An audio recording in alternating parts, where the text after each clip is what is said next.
Sadly, there's never a moment where death doesn't feature in the news. And this week, the Informer's Michael A. Charbon is going to lead off with the sad news of more senseless murder. And this time, 10 were stabbed to death in Canada, which is normally our gentler neighbour, we say. And apart from the stabbings, this week, we'll also be discussing with Michael the UK Prime Minister, Elizabeth Truss, the courts giving Trump the right to call in a special master, the US's crime surge, and once again, sadly ending with more death and dozens being shot and killed over Labor Day. Welcome, Michael. 10 more dead. What's happened in Canada and what were the circumstances that lead up to this killing?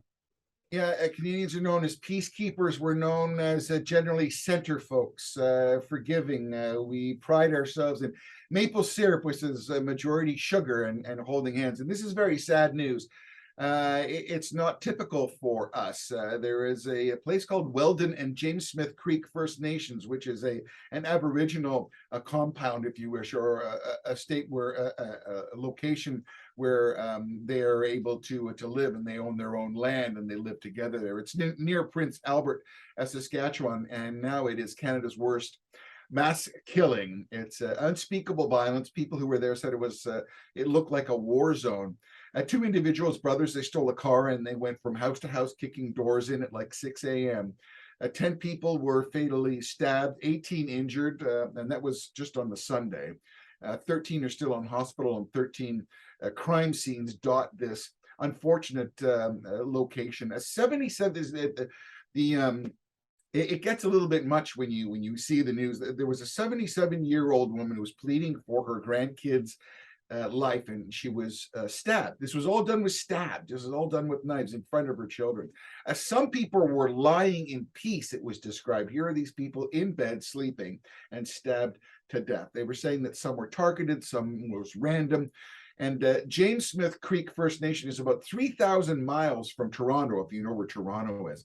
The two suspects, Damian Sanders and his brother Miles, were known to police. Miles, the first brother, was found dead a day or so after the stabbings took place. And it wasn't self-inflicted. They feel that something had gone on. They weren't sure if his brother stabbed him, but he died as a result of stab wounds. The second guy, Miles, was at large for almost 2 or 3 days. And again, we come to the unfortunate circumstances that this was a person who was unlawfully at large for 4 months. There was a Canada-wide warrant for him. He was put on parole because they wanted to release him. Lengthy criminal record. And the other problem is that this just reinforces the problem in many of the Aboriginal communities of drug abuse, of alcohol abuse. And this is just a tragic story, and something that no one wants to speak of.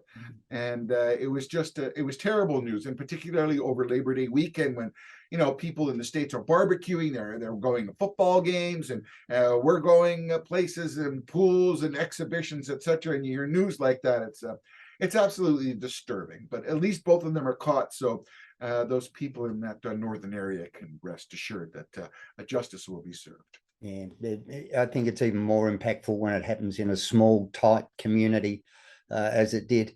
Let's move on to the UK new Prime Minister, Elizabeth Truss. What can you tell us about her? Well, she comes in and she succeeds over Boris Johnson, who resigned in July. She's 47 years old, and she's thought to be similar to Margaret Thatcher, so that's probably a good thing. I mean, to be compared to Margaret Thatcher is a compliment, most would say. Truss is basically middle-class background. She's tough on defense. She's tough on finance. She's pro-Ukrainian. She's strong against Russia, and she's hard on China. That sounds like a Republican new wave, is what a lot of what's happening now. So she seems to be on point that way. She's one of the longest serving members of parliament. She served under 3 prime ministers, and obviously she was a foreign minister under Boris Johnson. She was one of the negotiators for Brexit, which, as you well know, released Britain from the European Union. And it's hoped that the backbenchers in parliament are going to give her a chance, because the last time Boris Johnson was all kinds of difficulty. She has a relatively good relationship with the US, but Biden wasn't interested in Brexit. He wanted Britain to stay in the European Union.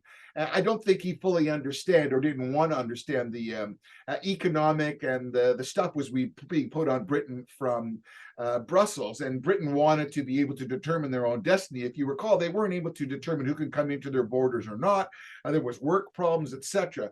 So with that all said, Elizabeth Truss inherits a UK that's in economic turmoil. The Bank of England says the economy may go in the dumper and it may even fall into recession.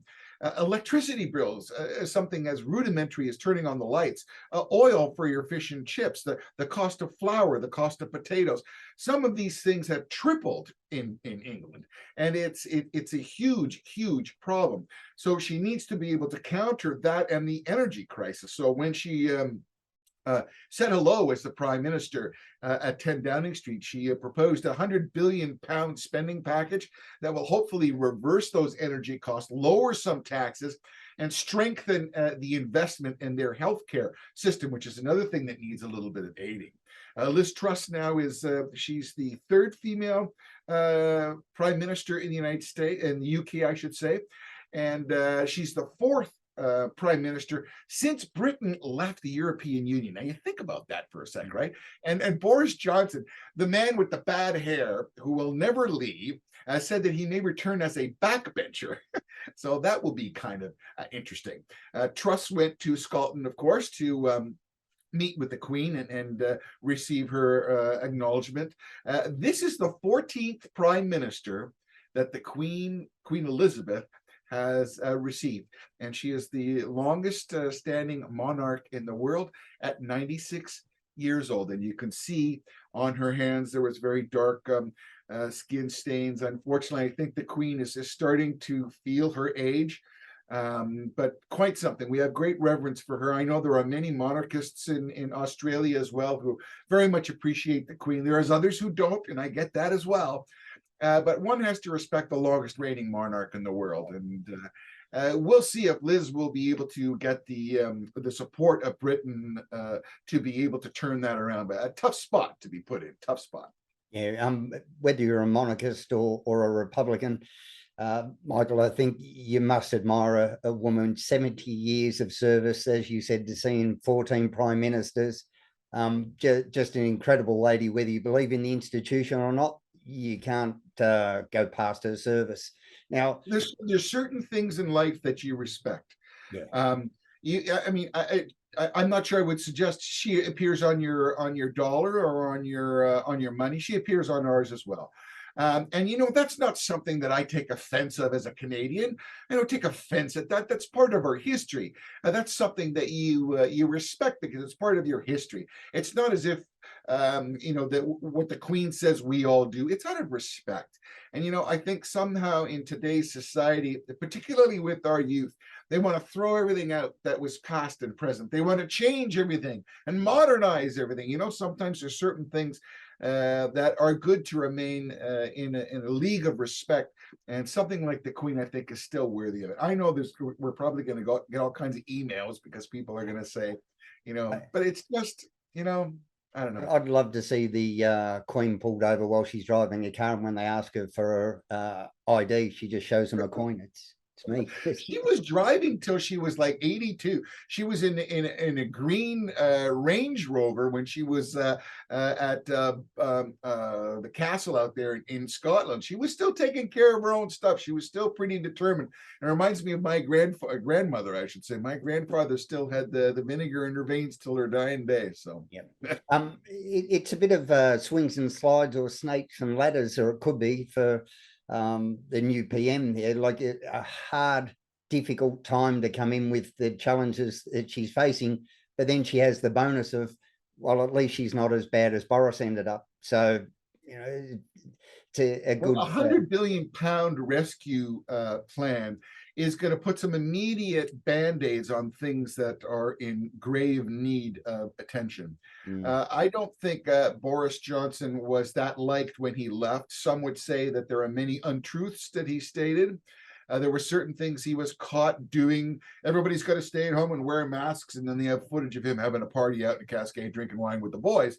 So let us hope that if Liz Truss is to the likes of Margaret Thatcher, everything should be quite buttoned up and things should be quite organized, as the Brits can do when they're put on the point. They can put things together quick, nice, neat, tidy, and organized.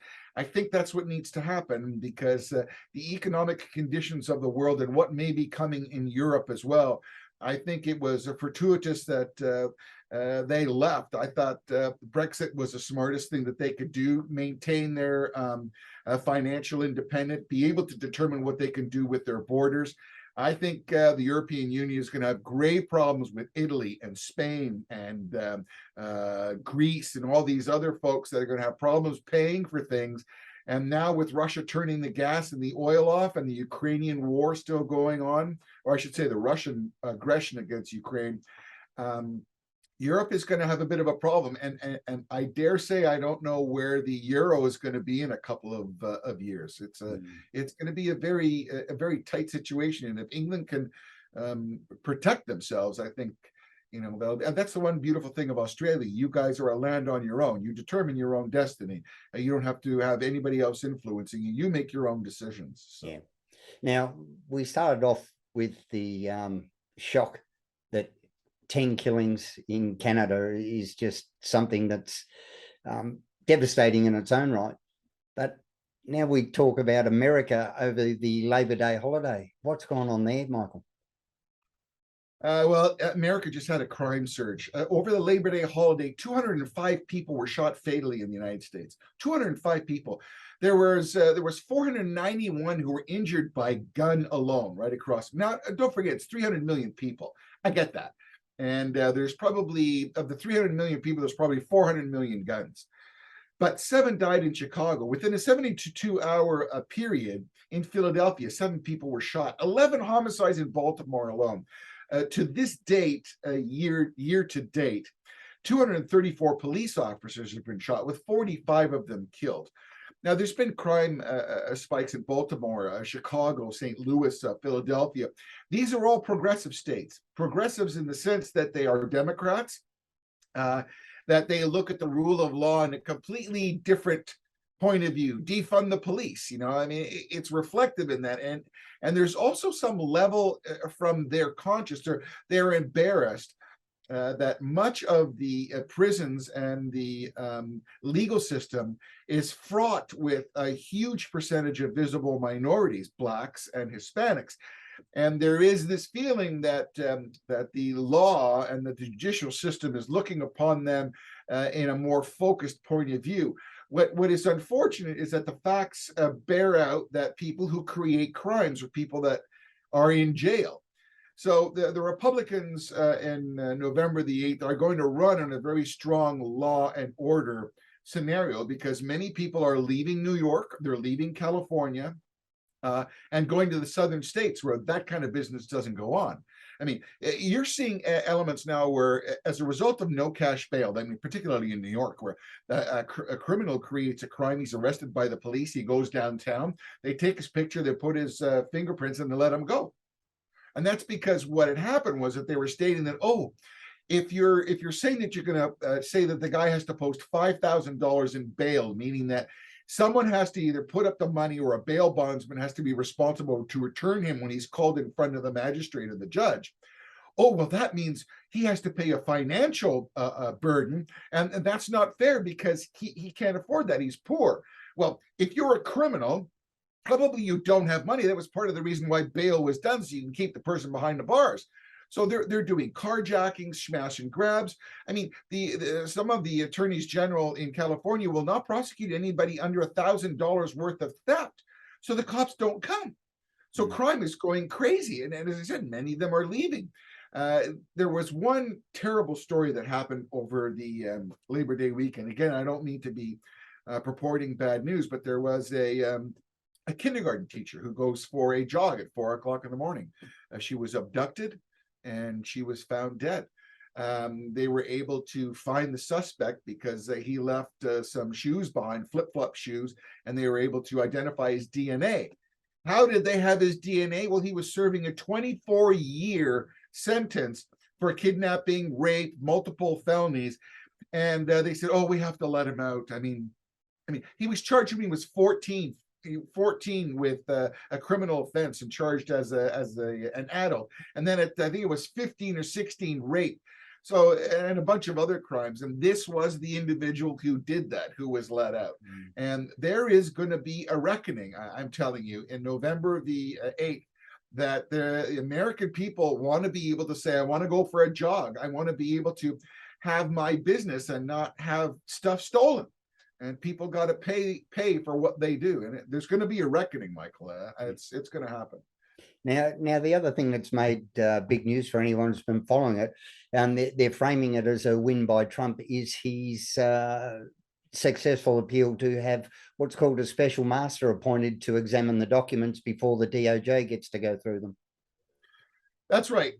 In August the 8th, they had a search warrant, which basically went into the 45, Donald Trump, the past president of the United States, who had some documents. There was multiple documents that were held at his Mar-a-Lago estate. They purported that it was unsafe, and some of the documents were top secret or marked top secret, etc., that should not have been kept at his location. Part of the problem here is that some of the documents that they took when they served this search warrant, and it was like at 4 o'clock in the morning, guns, it was overkill what they did. They took his passport, they took medical records, they took private confidential lawyer client information, they took financial information.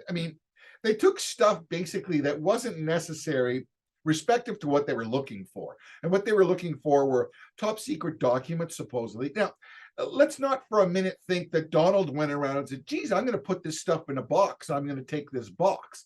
There's people who did that. So let's just understand that, first of all.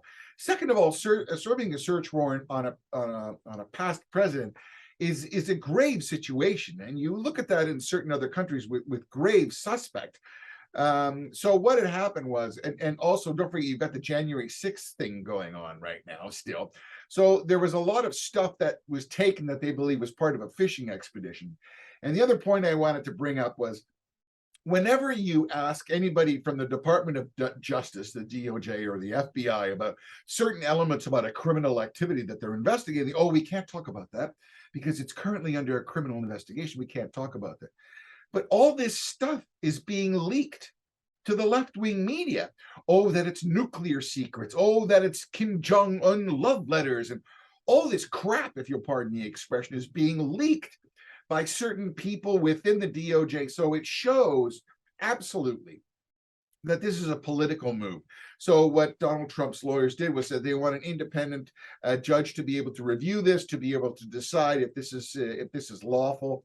I have a very strong suspicion this may get thrown out, just because this is just shown once again the Department of Justice and the FBI is playing more politics than they are practicing the law.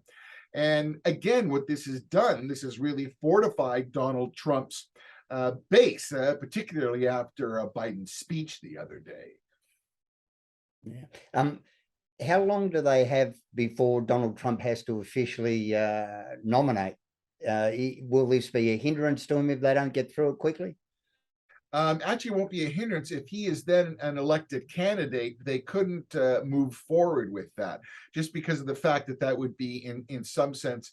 That's why they didn't indict Hillary Clinton with all those emails and the servers and that, because it would put undue legal pressure against something that wasn't proven in court and then could hinder the result of an election. So I'm not sure when the actual time is that Donald will put that forth, but there still has to be a leadership convention within the Republicans. I think if he says that he's going to run, I don't think there's going to be too much of a challenge. It's who's going to be his running mate.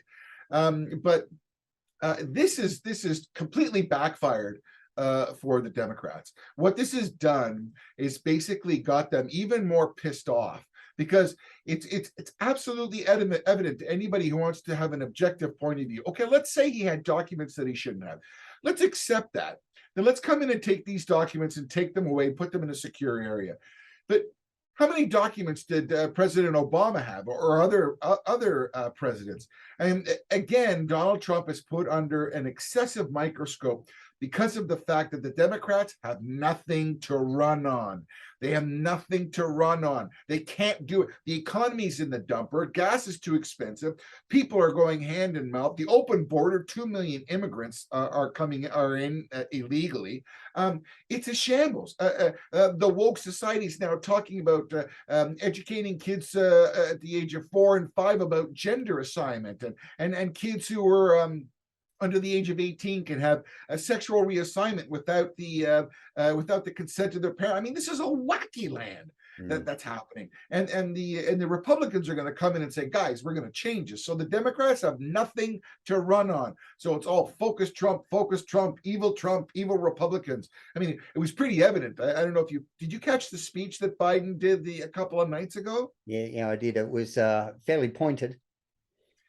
I respect you, Michael. You're a very nice gentleman, respectful man. No, it was absolutely bull cranky, if you want to have it. Here he was, red background on the lights, 2 military Marines with white hats. And he started calling them Trumpies. He said that they were the divisive point. They were the destroyers of democracy. And then he called a heckler an idiot. And the time, so here's an important point. When a president says to all the networks of the United States that I'm making a presidential speech, they don't ask him what the content is. They give him the time. He is allowed to be given the time. That is the American president speaking to the people of the United States. It is not a political speech. What Biden did was a political speech. He called out the Republicans. He called out Trump. He called them names. It's just like it's going to hell in a handbasket, if you're pardon. I mean, it's not going to get any better. Yeah, and you would think that recent memory and lessons learned, we saw what the impact when Hillary named them the deplorables, what effect that had. It really, really damaged her campaign. Absolutely. Well, she had to state, she basically stated in the last week that she will not run. Well, God help you. I mean, no one would vote for her. The problem is that all this name calling, I mean, here is Biden was supposed to be in his inaugural speech. I'm going to bring the country together. I'm the great unifier. I'm the guy who brings everybody together.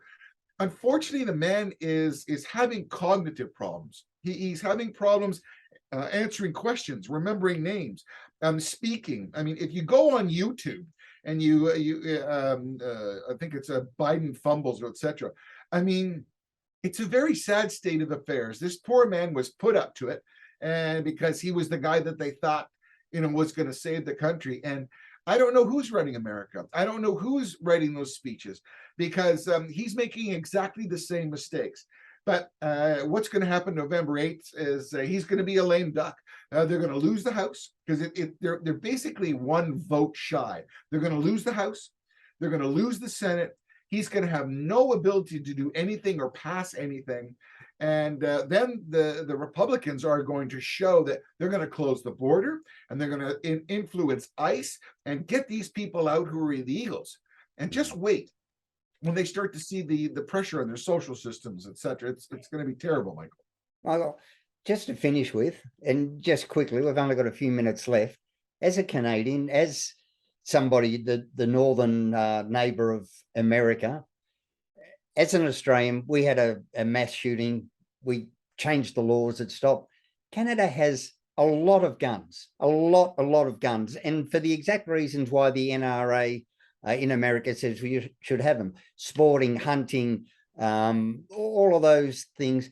But Canada butts up against America, does not have these mass shootings, does not have these police dying, does not have police shooting someone.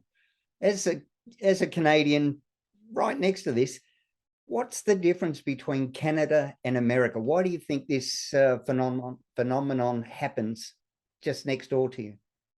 So I'm a unicorn in more than one aspect. I am a handgun owner. I have 2 licenses. I have a prohibited and a restricted handgun license. I will tell you, to own a handgun in Canada is one of the most difficult things to do. Not only do you have to belong to a gun club, your gun has to be locked and has to have a trigger lock, has to be in a locked case. And that locked case has to be put in a gun safe. All your ammunition has to be in a separate lock case in another area of the gun case.